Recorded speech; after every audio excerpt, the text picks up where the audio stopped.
Apabila sudah boleh bangun dan berjalan, Farisha ingin mendapatkan penjelasan daripada abangnya, Azra'i, tentang ibu kandungnya.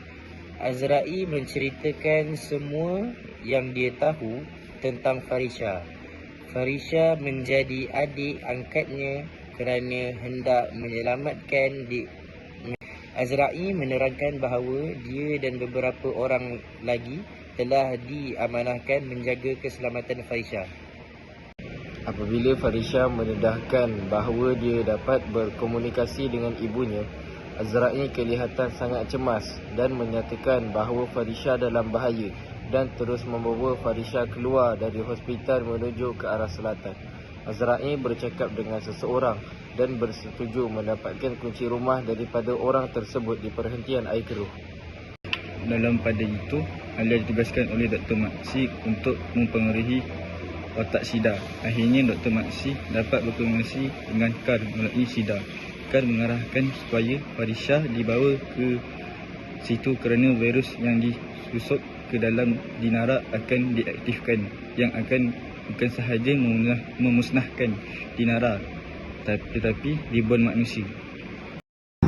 Dia perlukan Farisha, tetapi Farisha sudah meninggalkan Kuala Lumpur. Azra'i ingin membawa Farisha ke Kulai, tetapi dalam perjalanan Farisha diculik pula oleh 2 orang suruhan ibu Farisha.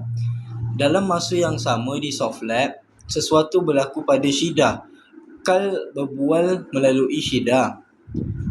Kal menyatakan bahawa Khairul Anwar ialah seorang budak pengemis yang bernama Muhammad Irfan yang telah diganti ingatannya. Khairul Anwar sangat berang. Kal juga menyebut bahawa dia telah memukul seorang wanita sehingga cacat. Nilai murni yang dapat saya perolehi dalam novel ini ialah kasih sayang.